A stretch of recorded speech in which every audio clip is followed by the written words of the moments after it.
Hello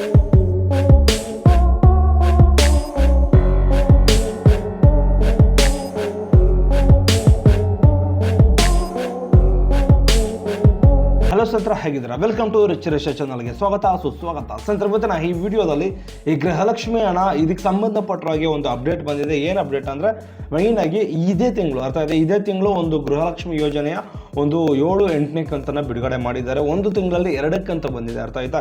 ಇನ್ನು ಯಾರ್ಯಾರಿಗೆ ಬಂದಿರೋ, ಏನು ಮಾಡಬೇಕು, ಬಂದಿಲ್ಲದೆ ಇರೋರು, ಏನು ಪ್ರಾಬ್ಲಮ್ ಆಗಿರ್ತದೆ, ಏನು ಇಶ್ಯೂಗಳಾಗಿರ್ತದೆ, ಅದೇ ರೀತಿ ಒಂದು 7ನೇ ಕಂತು ಎಷ್ಟೋ ಜನಕ್ಕೆ ಇನ್ನೂ ಸಹ ಆಕೆ ಇರೋದಿಲ್ಲ. ಇನ್ನು ಕೆಲವರಿಗೆ 8ನೇ ಕಂತೂ ಸಹ ಹಣ ಜಾಮ್ ಆಗಿರ್ತದೆ. ಏನಕ್ಕೋಸ್ಕರ ಹಾಕಿದ್ದಾರೆ, ಏನು ಪ್ರಾಬ್ಲಮ್ ಇರ್ಬೋದು, ಏನು ರೀಸನ್ ಇರ್ಬೋದು, ಇದ್ರ ಬಗ್ಗೆ ಫುಲ್ ಡೀಟೇಲ್ ಆಗಿ A to Z ತಿಳ್ಕೊಳ್ತಾ ಹೋಗೋಣ. ದಯವಿಟ್ಟು ನಮ್ಮ ಚಾನಲ್ಗೆ ಯಾರಾದರೂ ಫಸ್ಟ್ ಟೈಮ್ ವಿಸಿಟ್ ಮಾಡಿದರೆ ಕೂಡಲೇ ಸಬ್ಸ್ಕ್ರೈಬ್ ಮಾಡ್ಕೊಳ್ಳಿ, ಹಾಗೆ ಬೆಲ್ ಐಕಾನ್ ಬಟನ್ ಮೇಲೆ ಕ್ಲಿಕ್ ಮಾಡಿ.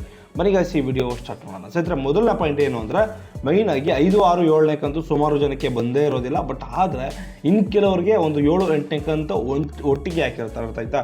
ಇದು ಒಂದು ಸಮಸ್ಯೆ ಆಗಿರ್ಬೋದು. ಏನು ಸಮಸ್ಯೆ ಇದು, ಏನಕ್ಕೋಸ್ಕರ ಈ ಥರ ಹಾಕಿದ್ದಾರೆ, ಬಟ್ ಇನ್ನೂ ನೆಕ್ಸ್ಟ್ ತಿಂಗಳು ಹಣ ಹಾಕ್ತಾರಾ ಅಥವಾ ಹಾಕೋದಿಲ್ವಾ, ಏನಕ್ಕೋಸ್ಕರ 2 ತಿಂಗಳದು ಒಟ್ಟಿಗೆ ಹಾಕಿದ್ದಾರೆ ಅಂತ ಒಂದು ಪ್ರಶ್ನೆಗಳು ನಿಮ್ಮನ್ನು ಕಾಡಬಹುದು. ಬಟ್ ಆದರೆ ಮೈನ್ ಉದ್ದೇಶ ಏನಪ್ಪ ಅಂದರೆ, ನೆಕ್ಸ್ಟ್ ತಿಂಗಳು ಚುನಾವಣೆ ಇರ್ತದೆ, ಅದಕ್ಕೋಸ್ಕರ ಒಂದು ತಿಂಗಳು ಮುಂಚೆನೇ ಹಾಕಿರುವಂಥದ್ದು. ಅದೇ ರೀತಿ ಇನ್ನೂ ಒಂದು 8ನೇ ಕಂತು ಯಾರಿಗೆ ಬಂದಿಲ್ವೋ ಅದೇ ರೀತಿ ನೆಕ್ಸ್ಟ್ ತಿಂಗಳು ಹಾಕುವಂಥದ್ದು ಪ್ರಯತ್ನ ಮಾಡ್ತಾರೆ, ಅರ್ಥ ಆಯ್ತಾ? ಯಾರಿಗೆಲ್ಲ ಇದುವರೆಗೂ ಹಣ ಬಂದಿಲ್ವೋ ಈ ಒಂದು 8ನೇ ಕಂತಿನ ಹಣ ಅದೇ ನೆಕ್ಸ್ಟ್ ತಿಂಗಳು ಹಾಕುವಂಥ ಒಂದು ಪ್ರಯತ್ನಗಳನ್ನು ಅದೇ ಖಂಡಿತವಾಗ್ಲೂ ಮಾಡ್ತಾರೆ. ಅದೇ ರೀತಿ ನಿಮಗೆ ಇವತ್ತು ನಾಳೆ ನಡೆದಷ್ಟರಲ್ಲಿ ಹಣ ಬರುವಂಥ ಒಂದು ಸಾಧ್ಯತೆಗಳು ಇರ್ತದೆ. ಯಾರಿಗೆಲ್ಲ ಒಂದು 7ನೇ ಕಂತು ಬಂದಿದೆಯೋ ಅಂಥವ್ರಿಗೆಲ್ಲ 8ನೇ ಕಂತು ಮತ್ತೆ ಆಗ್ತಾ ಇದ್ದಾರೆ ಅಂತ ಹೇಳ್ಬೋದು. ಅದೇ ರೀತಿ 5, 6, 7ನೇ ಕಂತು ಇನ್ನೂ ಯಾರಿಗೆ ಬಂದಿಲ್ವೋ ಅಂಥವರೆಲ್ಲ ಈ ಒಂದು ಸಣ್ಣ ಕೆಲಸನ ನೀವು ಮಾಡಲೇಬೇಕು. ಏನು ಕೆಲಸ ಅಂದರೆ, ನಿಮ್ಮ ಹತ್ತಿರದಲ್ಲಿರುವಂಥ ಒಂದು ಸೈಬರ್ ಸೆಂಟರ್ಗೆ ವಿಸಿಟ್ ಮಾಡಿ ನೀವಲ್ಲಿ ಒಂದು KYC ಮಾಡಿಸ್ಕೊಳ್ಳೇಬೇಕಾಗುತ್ತೆ. ಗೃಹಲಕ್ಷ್ಮಿಗೆ ಸಂಬಂಧಪಟ್ಟ ಹಾಗೆ KYC ಯಾರು ಮಾಡಿಸಿರೋದಿಲ್ವೋ ಅಂಥವ್ರಿಗೆಲ್ಲ ಒಂದು ಹಣ ಪೆಂಡಿಂಗ್ ಇರ್ತದೆ, ಅರ್ಥ ಆಯ್ತಾ? ನೀವು KYC ಮಾಡಿಸ್ಕೊಂಡು ಆದಮೇಲೆ ಹಣ ಒಂದು ನಿಮಗೆ ಎಷ್ಟು ಪೆಂಡಿಂಗ್ ಇದೆಯೋ ಅಷ್ಟೂ ಸಹ ನಿಮ್ಮ ಖಾತೆಗೆ ಬಿಡುಗಡೆ ಮಾಡುವಂಥ ಒಂದು ಸಾಧ್ಯತೆಗಳು ಹೆಚ್ಚಾಗಿರ್ತದೆ ಅಂತ ಹೇಳ್ಬೋದು. ನಿಮ್ಗೇನಾದರೂ ಇನ್ನೂ ಗೃಹಲಕ್ಷ್ಮಿ ಹಣ ಇನ್ನೂ ಬಂದಿಲ್ಲ ಅಂದರೆ ನೀವೇನು ಮಾಡ್ತೀರಾ ಅಂದರೆ, ಒಂದು ಗೃಹಲಕ್ಷ್ಮಿ ಒಂದು KYC ಬಿಟ್ಟಿದ್ದಾರೆ, ಅದನ್ನು KYC ಮಾಡಿಸ್ಕೊಳ್ಳಿ. ಅದೇ ರೀತಿ ಅದಕ್ಕೆ ದಾಖಲಾತಿಗಳು ಏನೇನು ಬೇಕು ಮೇಯ್ನ್ ಆಗಿ ಅಂದರೆ, ಆಧಾರ್ ಕಾರ್ಡು, ರೇಷನ್ ಕಾರ್ಡನ್ನು ತೊಗೊಂಡೋಗಿ ಅಲ್ಲಿ ಆಧಾರ್ ಕಾರ್ಡಿಗೆ ಲಿಂಕ್ ಆಗಿರುವಂಥ ಮೊಬೈಲ್ ನಂಬರು OTP ಬರುತ್ತೆ. ಅದರಲ್ಲಿ KYCಯನ್ನು ಮಾಡಿಸ್ಕೊಂಡು ಗೃಹಲಕ್ಷ್ಮಿಗೆ ಸಂಬಂಧಪಟ್ಟ ಹಾಗೆ ಒಂದು ಅಕ್ಲಾಟ್ಮೆಂಟ್ ಕೊಡ್ತಾರೆ. ಅದನ್ನು ಇಸ್ಕೊಂಡು ನೀವು KYC ಮಾಡಿದ್ರೆ ನಿಮ್ಗೇನಾದರೂ ಹಣ ಪೆಂಡಿಂಗ್ ಇದ್ದರೆ ಇಮಿಡಿಯೇಟ್ಲಿ ಅದೇ ತಿಂಗಳು ಅಥವಾ ಅದರ ನೆಕ್ಸ್ಟ್ ತಿಂಗಳು ಹಾಕುವಂಥ ಒಂದು ಪ್ರಯತ್ನ ಮಾಡ್ತಾರೆ, ಅರ್ಥ ಆಯ್ತಾ? ಇದನ್ನು ದಯವಿಟ್ಟು ನೀವು ಅನುಸರಿಸಲೇಬೇಕು, ಅರ್ಥ ಆಯ್ತಾ? ಇದನ್ನು ಫಾಲೋ ಮಾಡಲೇಬೇಕು. ಯಾರೆಲ್ಲ ಒಂದು ಗೃಹಲಕ್ಷ್ಮಿ KYC ಮಾಡಿಸಲು ಅವರೆಲ್ಲ ಮಾಡಿಸ್ಕೊಳ್ಳೇಬೇಕು. ಇದು ಒಂದು ಇಂಪಾರ್ಟೆಂಟ್ ಆಗಿರುವಂಥ ಒಂದು ಮಾಹಿತಿ ಅಂತ ಹೇಳ್ಬೋದು. ಇನ್ನು ಕೆಲವರಿಗೆ KYC ಮಾಡಿಸಿದ್ರು ಸಹ ಹಣ ಏನಕ್ಕೋಸ್ಕರ ಬಂದಿರೋದಿಲ್ಲ. ಎಷ್ಟೋ ಜನ ಇದನ್ನೇ ಸಿಕ್ಕಾಪಟ್ಟೆ ಜನ ಇದು ಕ್ವಶನ್ಸ್ ಕೇಳುವಂಥದ್ದು ಸಾಧ್ಯತೆಗಳು ಹೆಚ್ಚಾಗಿರ್ತದೆ. ಬಟ್ ಆದರೆ ಮೈನ್ ಆಗಿ ಸ್ನೇಹಿತರೆ, ನೀವು 7, 8ನೇ ಕಂತು ಇನ್ನೂ ಹಣ ಬಂದಿಲ್ಲ ಅಂದರೆ 2 ಒಟ್ಟಿಗೆ ಆಗ್ತಾರೆ, ಅರ್ಥ ಆಯ್ತಾ? ನಿಮಗೆ ಈ ತಿಂಗಳು ಒಂದು ನಿನ್ನೆ ಒಂದು ಕೆಲವೊಂದಷ್ಟು ಜನಕ್ಕೆ ಹಣ ಬಂದಿದೆ, ನಿನ್ನೆ ಮೊನ್ನೆ, ಇವತ್ತು ಒಂದು ಕೆಲವೊಂದಷ್ಟು ಜನಕ್ಕೆ ಹಣ ಬರೋ ಸಾಧ್ಯತೆಗಳಿದೆ. ನೀವೇನು ಮಾಡ್ತೀರಾ ಅಂದರೆ ಚೆಕ್ ಮಾಡಿಸ್ಕೊಳ್ಳಿ, ಅರ್ಥ ಆಯ್ತಾ? ಇನ್ನೊಂದು 3 ದಿನ 4 ದಿನ ಬಿಟ್ಟು ಬ್ಯಾಂಕಲ್ಲಿ ಬೇಕಾದ್ರೆ ಚೆಕ್ ಮಾಡಿಸ್ಕೊಳ್ಬೋದು.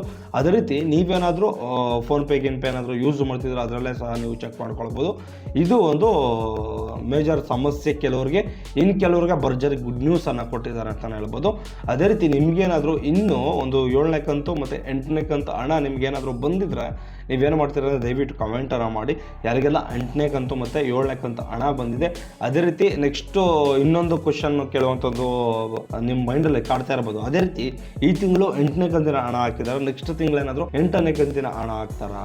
ಹಾಕಿದ್ರು ಯಾವ ತಿಂಗಳಲ್ಲಿ ಹಾಕ್ತಾರೆ? ನೆಕ್ಸ್ಟ್ ತಿಂಗಳು ಹಾಕೋದಿಲ್ಲೋ ಅದ್ರ ನೆಕ್ಸ್ಟ್ ತಿಂಗಳು ಹಾಕ್ಬೋದಾ ಅಂತ ಪ್ರತಿಯೊಬ್ಬರಿಗೂ ಸಹ ಅಂದ್ಕೊಂಡಿರ್ಬೋದು. ಬಟ್ ಆದರೆ ಮೇಯ್ನಾಗಿ 8ನೇ ಕಂತು ಅಂದರೆ ನೆಕ್ಸ್ಟ್ ತಿಂಗಳು ಏಪ್ರಿಲಲ್ಲಿ ಹಾಕುವಂಥ ಒಂದು ಹಣ ಮಾರ್ಚ್ನಲ್ಲೇ ಹಾಕಿದ್ದಾರೆ ಅಂದರೆ ಮೇಯ್ನಾಗಿ ನೆಕ್ಸ್ಟ್ ತಿಂಗಳು ಹಣ ಹಾಕೋದು ಡೌಟು, ಅರ್ಥ ಆಯ್ತಾ? ಅದ್ರ ನೆಕ್ಸ್ಟ್ ತಿಂಗಳು ಹಾಕುವಂಥ ಒಂದು ಸಾಧ್ಯತೆಗಳಿರ್ತದೆ. ಇದನ್ನು ದಯವಿಟ್ಟು ಅರ್ಥ ಮಾಡ್ಕೊಳ್ಳಿ. ಅಕಸ್ಮಾತ್ ನೆಕ್ಸ್ಟ್ ತಿಂಗಳು ಹಾಕಿದ್ರೂ ಅದು ಏಪ್ರಿಲ್ ಮೇ ಹಣ ಆಗಿರ್ತದೆ ಅಂದರೆ 9ನೇ ಕಂತಿನ ಹಣ ನಿಮಗೆ ನೆಕ್ಸ್ಟ್ ತಿಂಗಳು ಬರುವಂಥ ಒಂದು ಸಾಧ್ಯತೆಗಳು ಇರ್ತದೆ. ನೀವೇನಾದರೂ ನಿಮಗೆ 7, 8 ಒಂದು 9 ಏನಿದೆ 9 ಈ 3 ಕಂತಿನ ಹಣ ಒಟ್ಟಿಗೆ ಬರುವಂಥ ಒಂದು ಸಾಧ್ಯತೆಗಳು ಇರ್ತದೆ ಕೆಲವೊಬ್ಬರಿಗೆ, ಅರ್ಥ ಆಯ್ತಾ? ಇನ್ನು ಕೆಲವರಿಗೆ ಬರ್ತಾ ಇರೋರಿಗೆ ಏನು ಸಮಸ್ಯೆಗಳಾಗೋದಿಲ್ಲ. ಬಟ್ ಆದರೆ ಒಂದು ನೆಕ್ಸ್ಟ್ ತಿಂಗಳಲ್ಲಿ ಹಣ 9ನೇ ಕಂತದ್ದು ಹಾಕುವಂಥ ಒಂದು ಸಾಧ್ಯತೆಗಳು ಹೆಚ್ಚಾಗಿರ್ತದೆ. ಬಟ್ ಕಾದು ನೋಡೋಣ. ನೆಕ್ಸ್ಟ್ ತಿಂಗಳು ಬೇರೆ ಎಲೆಕ್ಷನ್ ಇದೆ, ಅದೇ ಒಂದು ಉದ್ದೇಶದಿಂದ ಏನಾದರೂ ಈ ಥರ ಮಾಡಿದ್ದಾರಾ ಅಥವಾ ಬೇರೆ ಏನಾದರೂ ಪ್ಲಾನ್ ಇಟ್ಕೊಂಡು ಒಂದು ತಿಂಗಳು ಒಂದು ಸ್ವಲ್ಪ ದಿನದ ಮುಂಚೆನೇ ಹಣವನ್ನು ಟ್ರಾನ್ಸ್ಫರ್ ಮಾಡಿದಾರ ಅನ್ನೋ ಒಂದು ಡೌಟ್ಗಳು ಕಾಡ್ತಾ ಇರ್ಬೋದು. ಇದಕ್ಕೆಲ್ಲ ಕಾದು ನೋಡುವಂಥ ಒಂದು ಟೈಮ್ ಬರಬೇಕು ಅಷ್ಟೇ, ಇನ್ನೇನು ಮಾಡೋದಕ್ಕಾಗೋದಿಲ್ಲ, ನಾವು ಊಹೆ ಮಾಡೋದಕ್ಕೂ ಸಹ ಆಗೋದಿಲ್ಲ. ಓಕೆ ಗೈಸ್, ಇದೇ ರೀತಿ ಯಾವುದಾದ್ರೂ ಅಪ್ಡೇಟಿಂಗ್ ಆದಂಥ ವಿಚಾರಗಳಿದ್ರೆ ಖಂಡಿತ ತಿಳಿಸ್ಕೊಡುವಂಥ ಒಂದು ಪ್ರಯತ್ನ ಮಾಡ್ತೀನಿ. ನಮ್ಮ ಚಾನಲ್ಗೆ ಏನಾದರೂ ಫಸ್ಟ್ ಟೈಮ್ ವಿಸಿಟ್ ಮಾಡಬೇಕು, ಕೂಡಲೇ ಸಬ್ಸ್ಕ್ರೈಬ್ ಮಾಡ್ಕೊಳ್ಳಿ, ಹಾಗೆ ಬೆಲ್ ಐಕಾನ್ ಬಟನ್ ಮೇಲೆ ಕ್ಲಿಕ್ ಮಾಡಿ.